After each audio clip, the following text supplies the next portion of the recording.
gunung sini sama bukit sana itu terpisah. Jadi nanti ada jurang. Nggak tahu, kayaknya korbannya kafe-kafe yang di itu yang paling itu kan sudah mengecil itu jalannya. Iya, iya. Itu kayaknya arahnya itu habis nanti.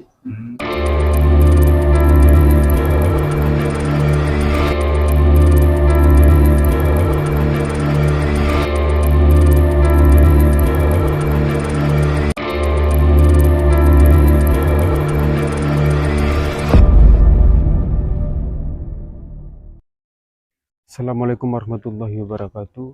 Jumpa lagi di channel kami di Eksklusif Muda. Oke, sekarang kita ada di makam Putri Cempo. Kita akan bincang-bincang dengan juru kuncinya langsung. Gimana kisahnya, gimana ceritanya kok bisa ada di sini makamnya Putri Cempo. Dan satu hal lagi, mistis banget, coy. Nggak apa-apa, inilah namanya perjuangan. Kita harus tetap tegar, kuat, apapun itu. Tapi ingat, kebenaran sejarah. Kita hanya sebagai manusia penikmat. Ingat, kebenaran sejati hanyalah milik Tuhan Yang Maha Esa. Kita sharing, kita hanya pelaku sejarah, penikmat sejarah. Jangan pernah mengadu dombakan dan mengatasnamakan sejarah itu sebagai pro dan kontra dan membuat rancu. Apapun itu, yakini apapun menjadi keyakinanmu dan lakukan sebaik-baiknya tentang keyakinanmu. Jangan sampai keyakinanmu tervirusi oleh keyakinan yang lain. Oke? Tetap ikuti channel kami di channel Eksklusif Muda. Kita akan bakas ini se-eksklusif mungkin. Tetap ikuti kami. Oke?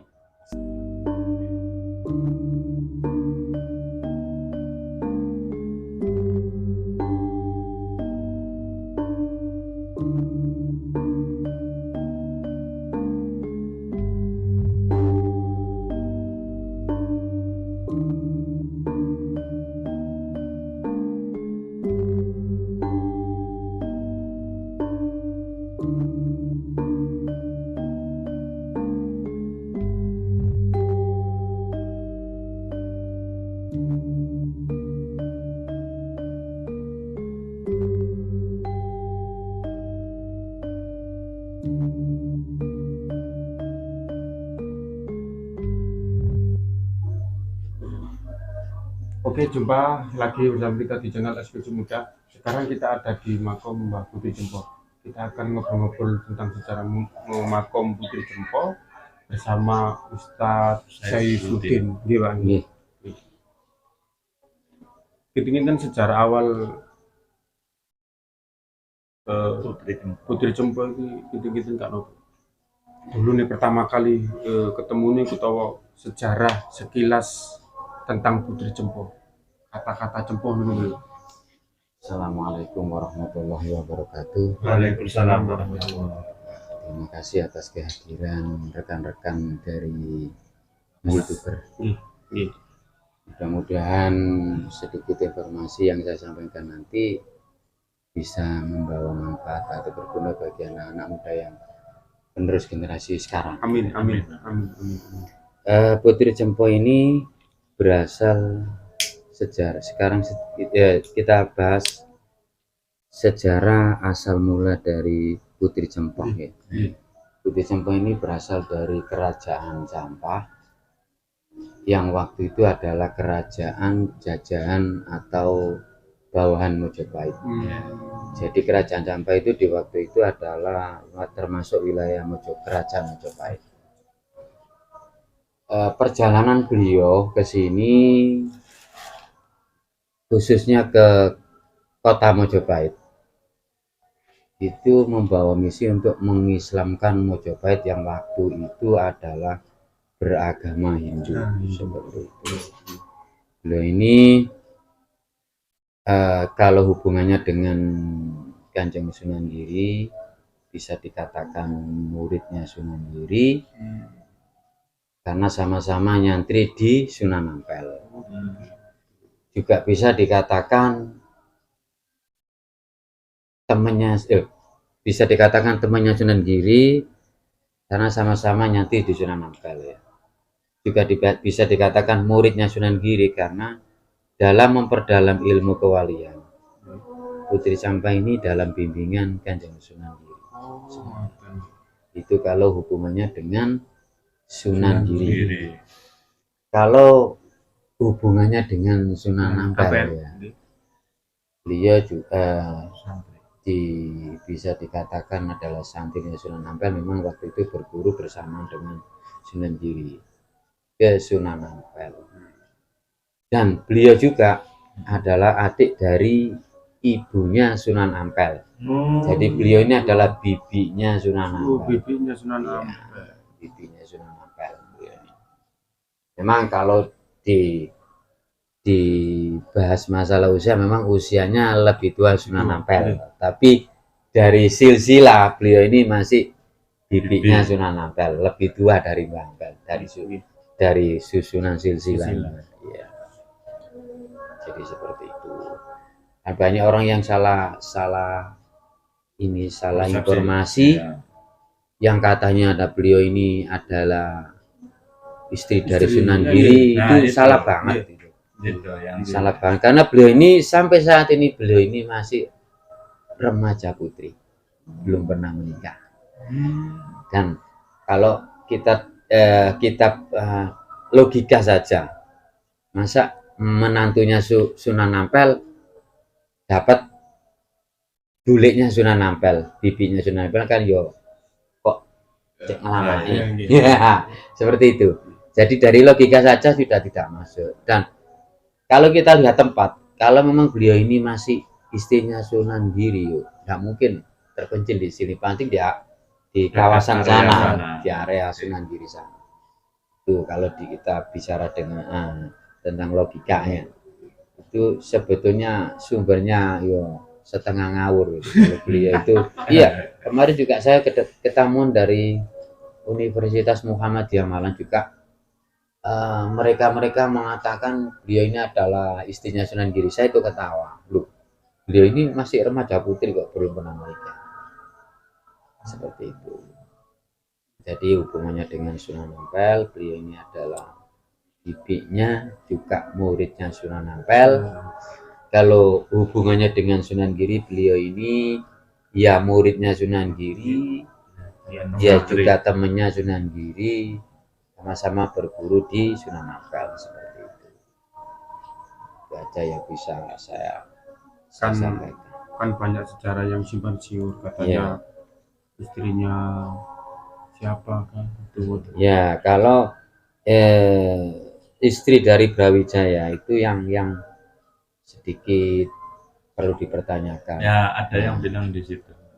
Karena yang setahu saya, Putri Campa yang istrinya Brawijaya dengan Putri Campa yang di Gresik sini itu beda orang. Iya, sebetulnya gitu. Beda orang. Mungkin karena dari negeri Campa apa gitu, Pak? Bukan. Kalau menurut pengakuan dari beliau, Dewi Condrowulan itu adalah kakak dari beliau. Jadi Raja Campa itu datang ke Mojopahit, yang misinya untuk mengislamkan Mojopahit itu membawa ketujuh putrinya. Tujuh putri ya.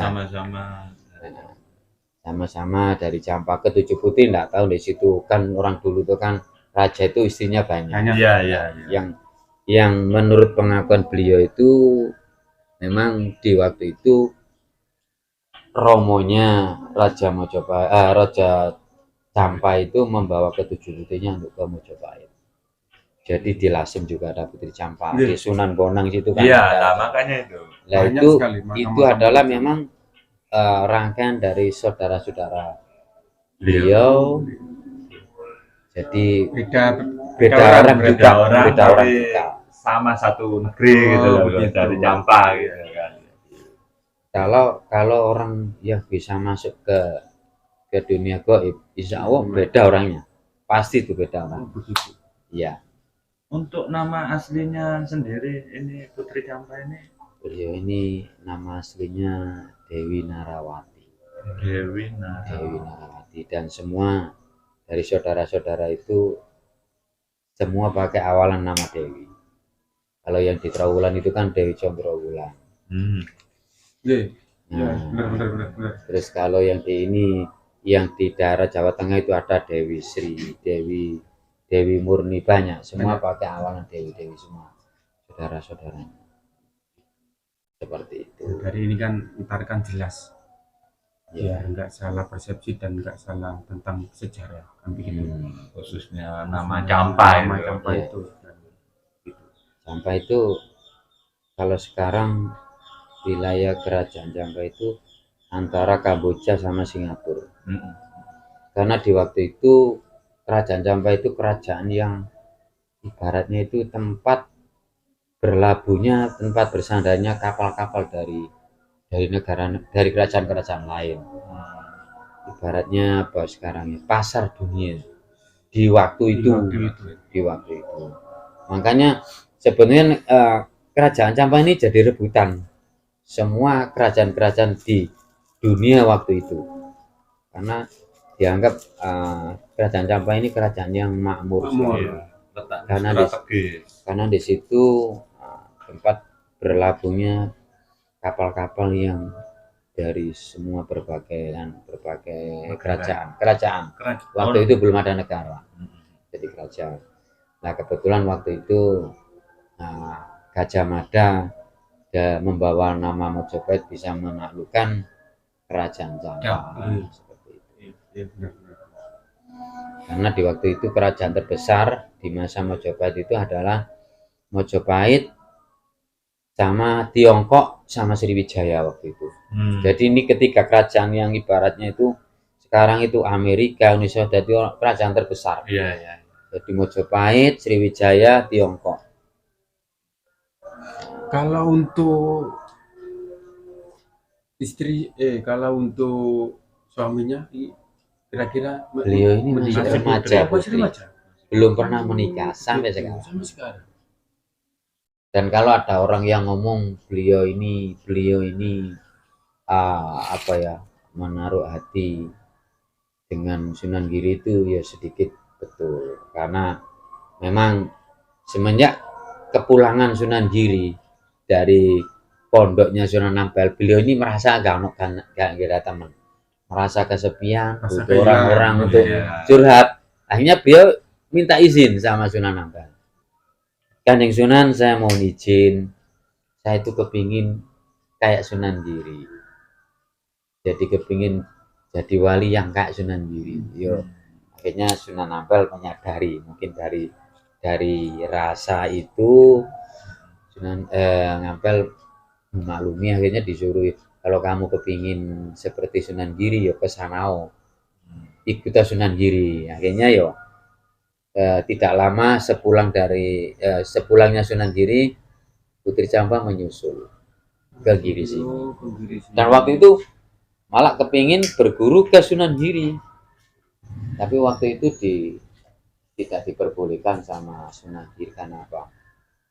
Kalau untuk kepingin jadi wali, kalau di tempatnya Sunan Giri yang waktu itu adalah di samping kerajaan juga pondok, jadi sangat sulit sekali untuk menjadi wali karena butuh ketenangan. Akhirnya memerintahkan Sunan Giri itu merintahkan Putri Campa untuk ke gunung sini. Sini ini Gunung Petukangan.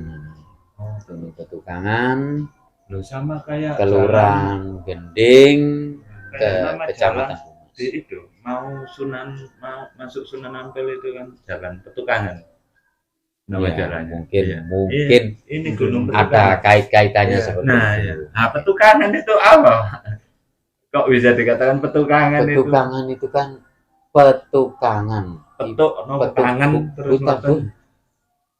Petukangan itu ibaratnya itu sekarang itu tukang orang yang pandai memperbaiki, tukang gitu. Jadi di sini itu tempat memperbaiki secara rohani, Pak, ya. Logikanya itu memperbaiki itu akhlak, memperbaiki hati, memperbaiki pikiran, seperti itu. Jadi di sini itu Gunung Petukangan itu artinya, katanya kakek saya itu nukangi ngomong sing loro pikir, loro hati, secara rohani lah ya. Seperti itu. Gak ono sing lara pikir lagi. Jadi itu yang saya tahu dari kakek itu sejarahnya sini Petukangan. kok dinamakan Gunung Petukangan. Bukan Gunung Putri Cempo, salah. Kebetulan saja di Gunung Petukangan ada makam Putri Cempo. Makanya orang-orang sekarang itu menyebutnya Pucem atau Putri Cempo, Gunung Bukit Pucem. Jampa. Bukit Iya, Cempucem sekarang itu. Itu sebetulnya kan singkatan dari Putri Cempo. Iya. Berhubung ini disalahgunakan sama mereka-mereka yang berkepentingan untuk bisnis Iya, di iya. di apa Di ya, area di- sini. jadi di serempet no biar Dipleset ada. Oke. Seperti itu. Yang saya- Kalau untuk penemuan pertama kali kalau di sini makamnya Putri Cempo, kira-kira ada yang awal, Iya, oh awal. ya, Nah, awal-awal. ya yang pertama menemukan tempat beliau, bahasanya dulu itu mokso ya. Iya. Termasuk sini juga ada, di sana itu ada sebetulnya pamannya Sunan Giri yang berkaitan juga sama beliau. Pamannya Sunan Giri yang di sana itu yang dikasih nama orang-orang Said Abdurrahman itu adalah beliau itu adalah paman dari Sunan Giri yang diamanai untuk membimbing beliau, sebetulnya mendampingi sebagai ibaratnya para orang tua kan harus paling tidak mendampingi kalau ada salah atau Ngarah-ngarah. mengarahkan, membimbing bahasanya. Jadi yang menemukan itu pertama itu adalah buyut saya. Oh, buyut. Buyut. Jadi namanya buyut saya itu, makanya di sana ada makam Wongso Mbah Wongso Sapar itu sebetulnya Wongso Sabar sebetulnya. Wongso Sabar.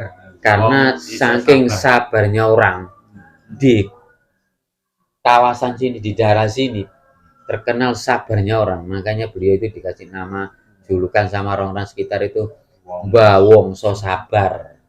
Sebetulnya Wongso Sabar itu menurut pengakuan beliau. Nah, itu orang pertama yang menemukan, dapat isyarah kalau di atas gunung Giri, tepatnya di Gunung Petukangan itu ada seorang besar yang harus dimunculkan, Uri-uri lah, ya. harus dimunculkan. Jadi itu yang pertama menemukan itu cangga saya, namanya Wongso, Mbah Wongso Sabar. Itu yang pertama menemukan makam beliau. Termasuk makam juga Mbah Said Abdurrahman itu yang di sana. Yang sebelah. Ini gua dikembali kampunan. Kono Rien. Nggih. Pernah. Cuman sepertinya beliau ini tidak mau diungkap atau di ini karena memang anggap saja beliau ini dalam penyamaran tidak mau diketahui banyak orang. Itu memang misinya beliau, makanya kan Iya, iya. jarang saya ungkap Itu karena benar. saya memang dipesan. Soalnya gini Pak, menurut pengalaman saya ini, makam Syekh Abdurrahman itu dan petilasannya itu banyak di berbagai tempat. Gitu. Nah, makanya kadang sosok Syekh Abdurrahman itu kadang asli itu yang maksudnya makam asli itu di mana? Kadang di sini ada Syekh Abdurrahman. Apa sama-sama nama atau beda orang kadang? Sekarang saya itu sedikit saya luruskan. Ya. Saya misi saya di sini itu meluruskan kesalahpahaman selama ini. Nah, itu jadi beliau ini sebenarnya bukan Said Abdurrahman namanya. Yang saya tahu itu kakek saya tidak pernah menyebut Said Abdurrahman, tapi namanya itu aslinya Pangeran Tranggonosari. Pangeran Tranggonosari, sebutnya itu namanya. Tapi orang-orang nggak tahu kok kasih nama Said Abdurrahman. Nah, itu. Dari mana? Yang saya tahu kakek saya juru kunci pertama sini, buyut saya juru kunci pertama sini itu tidak pernah menyebut Said Abdurrahman, tapi Pangeran Tranggonosari. Dan saya kemarin sempat ditegur sama orang-orang yang masih sekerabat dari kakek saya, kok ganti nama? Duh, maksudnya lah orang-orang sekarang menyebut Said Abdurrahman itu nama dari mana? Ya, itu saya kemarin sempat ditegur dari kerabat-kerabat yang di Lumpur. Kebetulan kakek saya dulu, buyut saya dulu atau cangga saya dulu naiknya dari desa lumpur, tahu lumpur, pasar itu loh, itu kan lumpur namanya, Jalan Sindujoyo. Oh. Jadi asal dari kakek buyut saya itu di situ, naik dapat isyaroh, suruh naik ke sini, bahwa di situ ada orang besar, bukan besar orangnya tapi orang Ya, mempunyai sekelas raja, putri ya, raja. kedudukan. Jadi seperti itu yang saya tahu. Makanya saya itu begitu datang ke sini saya bingung loh, kok jadi Said Abdurrahman. Nah, makanya Ini- itu. Ini siapa yang kasih nama? Saya juga bingung. Makanya Nah, ini asli apa? setelah saya usut, saya pelajari ternyata yang kasih nama itu dulu orang-orang musafir yang di masjid sini, itu yang kasih nama. Yang waktu itu permisi dan izin ke nenek saya itu untuk istilahnya riado, tirakat di sini, tapi kok kebablas sampai sekarang gitu. Awalnya dulu memang tahun 91 mereka datang dengan maksud atau dengan tujuan untuk riado, tirakat, mengikuti jejaknya Yai Usman. Yai Usman.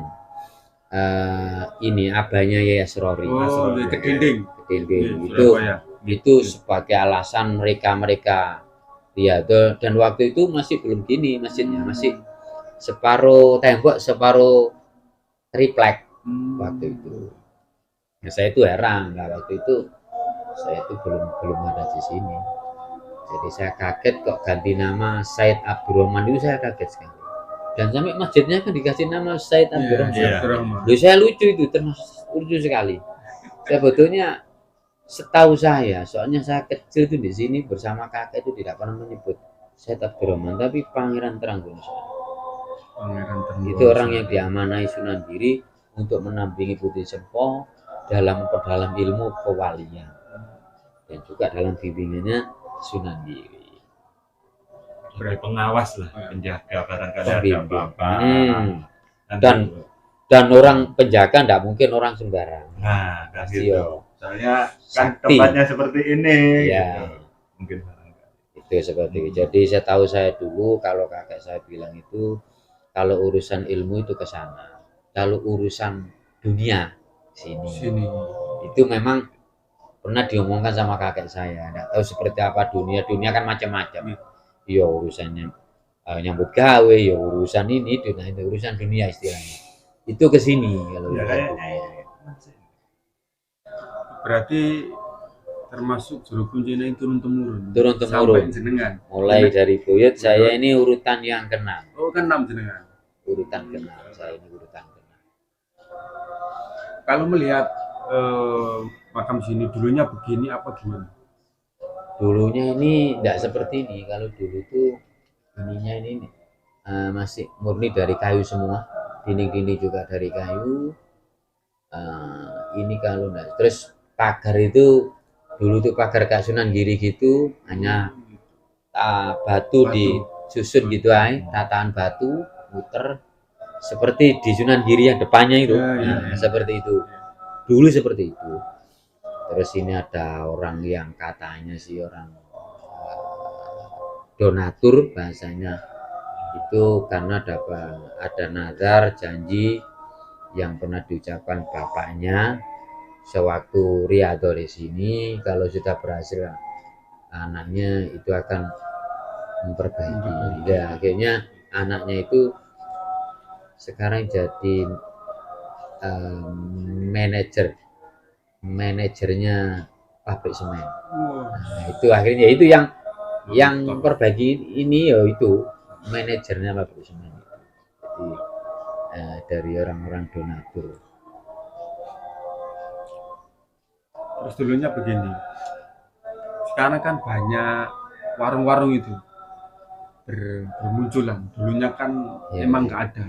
Kira-kira itu mencemari kemurnian sini apa gimana? Ya, kalau kita bicara soal itu ya jelas sedikit banyak mempengaruhi nilai-nilai religi dari sini. Karena apa? Kemarin itu sempat terkuak di sekitar wilayah kafe itu ada namanya katanya Kafe Pangku. Saya itu sempat kaget, loh kok sampai dan itu terjadi ada penggerebekan dari Satpol PP juga Polsek. Iya. Dan itu dijumpai itu anak-anak pelajar yang di situ banyak yang tertangkap. Lah itu salah satu dari nilai negatifnya dari bermunculnya kafe-kafe yang di sana gitu. Sebetulnya dulu awalnya itu hanya warung biasa, warung kopi yang untuk melayani orang-orang yang peziarah ke sini malam kepingnya. Sebetulnya itu dulu. Itu pun yang jualan itu adik saya, masih keluarga. Karena di sini masih milik keluarga, tanah keluarga.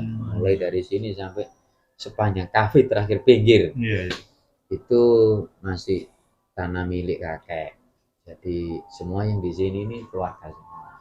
Hanya di masjid aja orang lain. Jadi masih keluarga semua.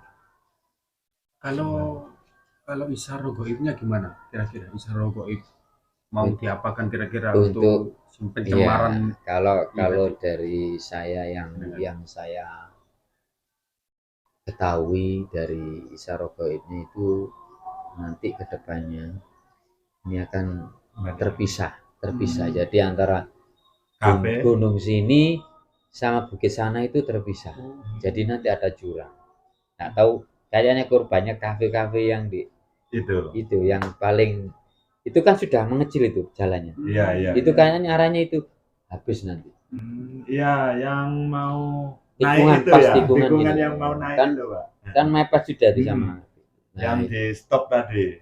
Cuman itu isyaratnya seperti itu, akan terjadi pemisahan antara bukit sana dengan bukit sini. Jadi tidak ada orang yang ke makam Putri Cempo nyasar ke kafe, tidak ada yang orang ke kafe nyasar ke Putri Cempo, karena sementara ini banyak yang ke Putri Cempo nyasar ke kafe, banyak yang kafe nyasar ke Putri Cempo. Mungkin bisa ini, Pak. Mungkin bisa nantinya ke sana. Kayaknya Bisa jadi akses ya jalan. kayaknya ini kan sudah akses jalan, cuman belum maksimal. Jadi sudah ada akses jalan sementara. Memang dulu itu kalau menurut sejarah memang pintu gerbang dari beliau ini adalah dari timur, karena berkaitan memang waktu itu akses ke Ngampel itu lebih dekat kan kalau ke timur. Iya. Jadi dulu memang akses jalan itu yang ada dulu ke timur, jadi gerbang ibaratnya gerbang masuk ke sini itu dari timur dulu. Terus seiring dengan waktu karena orang-orang yang berkepentingan ini kan ada radiogramnya Pemda. Jadi Pemda juga mikirnya gitu, akses jalan yang dekat dengan Pemda, akhirnya pakai jalan yang barat seperti itu. Dan sekarang bermunculan kafe-kafe itu kan sebetulnya dulu akses jalannya orang Pemda kalau mau ke sini ada radiogramnya orang Pemda seperti itu. Awalnya adanya jalan yang sebelah barat itu kepentingan orang-orang Pemda untuk kontrol radiogramnya. Kalau menurut pengalaman jenengan sendiri, kalau jenengan sosoknya gimana kira-kira? Setahu jenengan. Kalau yang saya tahu beliau ini sosok putri yang cantik dengan pakai mahkota seperti putri raja, itu yang saya tahu. Dan kadang-kadang beliau ini juga muncul sosok seorang putri yang pakai muslim busana Ratu Selatan. Hijau apa merah? Hijau, terus pakai apa itu sewek kemben jarik itu ya, pakai kemben jarik. Kadang itu sosoknya seperti itu karena memang beliau ini adalah anak asuhnya Ratu Selatan. Anak asuh kesayangan. Anak asuh itu kalau sekarang apa anak tiri, anak angkat. Jadi beliau ini juga salah satu anak angkatnya Ratu Selatan. Makanya juga beliau ini kadang-kadang ikut tradisinya sana, pakai hijau-hijau, pakai jari kawung itu betul, itu memang kalau ada orang misalnya cerita kayak gitu memang benar.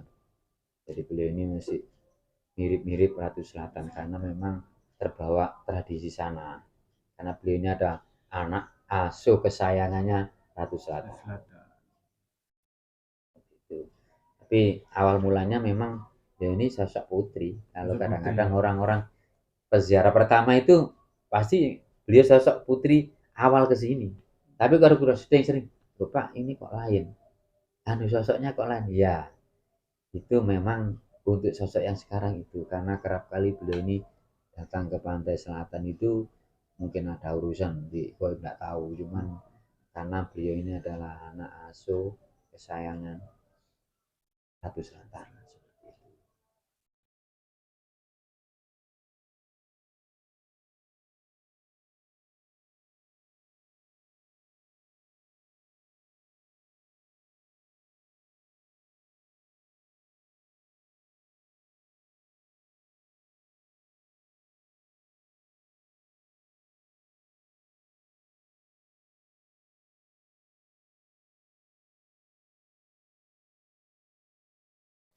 Alhamdulillah, boleh. Ini kan kayaknya ini yang perlu diluruskan itu kan. Jadi pemahaman beliau ini adalah istrinya Sunan Giri itu yang perlu memang saya ini disuruh meluruskan itu.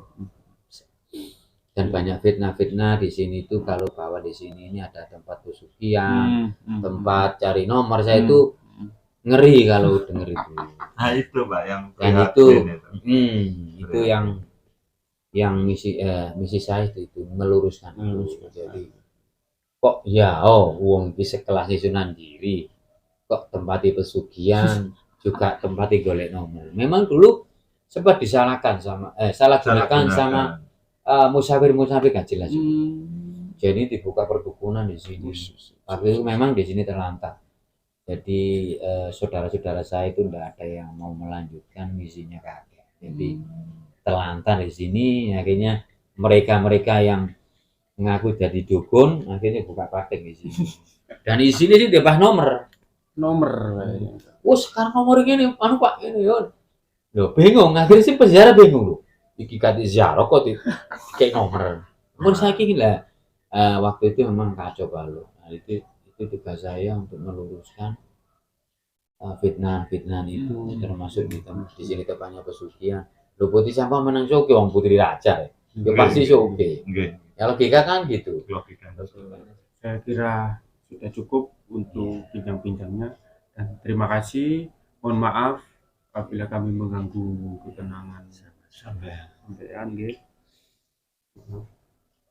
Oke pemirsa, itu tadi bincang-bincang tentang sejarah sekaligus penemuan makam Datu Putri Jempoh. Oke, selanjutnya tetap ikuti channel kami, channel eksklusif muda. Oke, alhamdulillahirabbil alamin. Itu tadi kita habis berbincang-bincang dengan juru kunci panjang dan lebar luar biasa. Ya, gimana menurut Betoro? Sungguh sangat luar biasa yang selama ini kita nggak tahu jadi tahu Gus tentang. Mas Yudi gimana? Ya menambah pengetahuan kita. Semoga untuk pemirsa eksklusif muda juga bisa mencerna, bisa tahu bagaimana sejarah Putri Jempoh tersebut. Biar dogma-dogma yang negatif itu hilang. Bahwa Putri Jempoh adalah bukan istri dari Sunan Giri, melainkan adalah muridnya juga. Sunan Ampel juga muridnya Sunan Giri. Oke, Mbah. Tambahan? Sudah. Tambahan. Oke, ingat kebenaran mutlak hanya milik Tuhan. Ingat, kebenaran mutlak hanya milik Tuhan. Ini sekedar informasi, sekedar sejarah, kebenaran hanya milik Tuhan. Oke, tetap saksikan channel kami selanjutnya di acara eksklusif muda.